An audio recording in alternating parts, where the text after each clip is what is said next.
अस्सलामुअलैकुम दोस्तों, welcome back to my YouTube channel. You are watching Europe diaries. जैसे कि आप सबको पता है, मैं आपको पुर्तगाल यूरोप के बारे में इंफॉर्मेशन देता हूँ।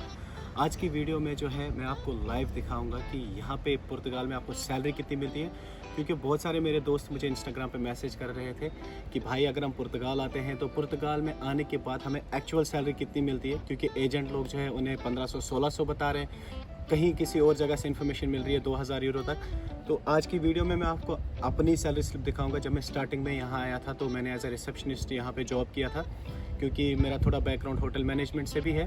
तो मुझे कितनी सैलरी वहाँ पर ऑफ़र हुई थी वो मैं आपको दिखाऊंगा सैलरी स्लिप के साथ। और साथ ही साथ मैं आपको बताऊंगा कि जो प्रोफाइल होते हैं, लो स्किल प्रोफाइल होते हैं, जैसे अगर आप एज ए वेटर काम करते हैं या एज ए डिश वॉशिंग काम करते हैं या आप जो है किसी ग्रोसरी स्टोर में काम करते हैं, तो वहाँ पे आपको कितनी सैलरी मिलेगी। क्योंकि ये जो लो स्किल प्रोफाइल है उनकी बात कर रहा हूँ मैं, तो जो मिनिमम सैलरी मिलेगी वहाँ यहाँ पर वो मैं आपको बताऊंगा।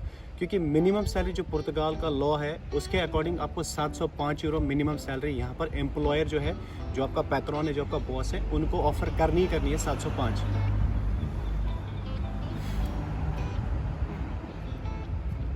तो 705 से कम सैलरी वो नहीं दे सकते, इतनी सैलरी उनको ऑफ़र आपको करनी ही करनी है। तो ये आपकी तो मिनिमम सैलरी रहती है। जब आप पुर्तगाल आते हैं, आप किसी भी प्रोफाइल में जाए, इतनी सैलरी आपको मिनिमम मिलेगी। फिर उसमें कुछ एड ऑन्स आते हैं, जैसे आपका फेरियस आता है। फेरियस यहाँ पे पुर्तगीज में हॉलीडेज़ को बोलते हैं।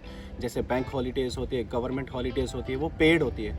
तो उसमें आपको जो है पेमेंट मिलती है, आपकी सैलरी में ऐड होके आता है। और प्लस अगर आप ओवर टाइम करते हैं यहाँ पर किसी भी ऑर्गेनाइजेशन के साथ या किसी भी होटल के साथ या किसी भी रेस्टोरेंट के साथ जहाँ पर आप काम कर रहे हैं, तो वहाँ पर अगर आप ओवर टाइम करते हैं, जो आपके 8 घंटे होते हैं, उससे ज़्यादा काम करते हैं, तो आपको उसका भी अमाउंट ऐड होके आपकी सैलरी में आता है। तो इन टोटल ज़्यादा से ज़्यादा मैक्सिमम अगर आप कमाओगे फेरिश को लेकर, हॉलीडेज़ को लेकर या ओवर टाइम करके, तो आप एक ऑर्गेनाइजेशन से या एक रेस्टोरेंट होटल से आप ज़्यादा से ज़्यादा मैक्सिमम 900 यूरो उठा सकते हैं, उससे ज़्यादा नहीं। लेकिन वो पूरे 900 आपके अकाउंट में नहीं आएंगे, क्योंकि यहाँ पर आपको डिस्काउंट्स पे करने होते हैं। यानी आपका टैक्स चला जाता है, आपका जो है यहाँ पर IRS चला जाता है, आपका जो इंश्योरेंस चला जाता है।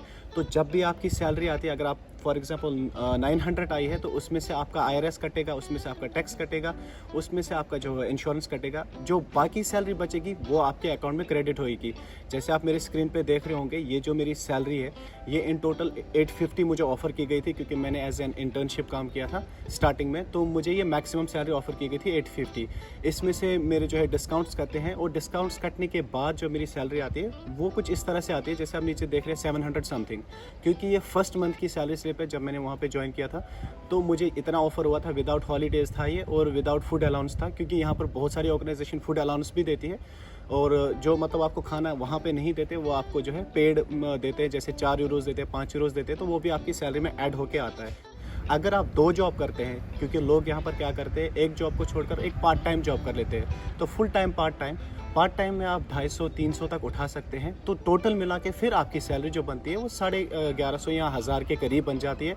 तब जाके आपके एक्सपेंसेस पूरे होते हैं और आप यहाँ पे सेविंग करते हैं। लेकिन एक जॉब से 1200-1300 मिलना बहुत ही मुश्किल है इन जैसे स्किल्ड में। अगर टेक स्किल की बात की जाए, क्योंकि मैंने जब आपको स्टार्टिंग में बोला था कि पहले मैं एज ए रिसेप्शनिस्ट मैंने ज्वाइन किया था, क्योंकि मेरा थोड़ा बैकग्राउंड होटल मैनेजमेंट से भी है।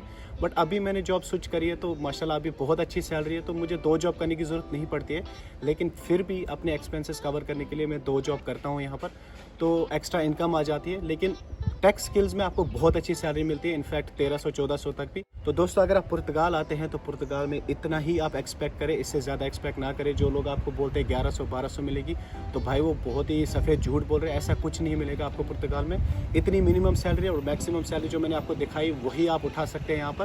तो जिन दोस्तों का अभी भी कोई डाउट है या जो मुझसे कुछ क्वेश्चन पूछना चाहते हैं, जो लोग इंस्टाग्राम पे कांटेक्ट करते हैं, मैं उनको रिस्पॉन्स करता हूँ। जो कमेंट बॉक्स में भी कमेंट लिखते हैं, मैं उनको वहाँ पे भी जो है रिस्पॉन्स करता हूँ। तो अगर आपके पास अभी भी कोई क्वेश्चन है मेरे लिए, या आपको कोई भी इन्फॉर्मेशन चाहिए पुर्तगाल के रिलेटेड, तो आप मुझे इंस्टाग्राम पे टेक्स्ट कर सकते हैं या आप कमेंट बॉक्स में लिख सकते हैं। मैं कोशिश करता हूँ सबको आंसर दूँ, सबको जवाब दूँ। तो दोस्तों, मैं मिलता हूँ आपको अगले वीडियो में किसी नई अपडेट के साथ। तब तक के लिए अल्लाह हाफिज़।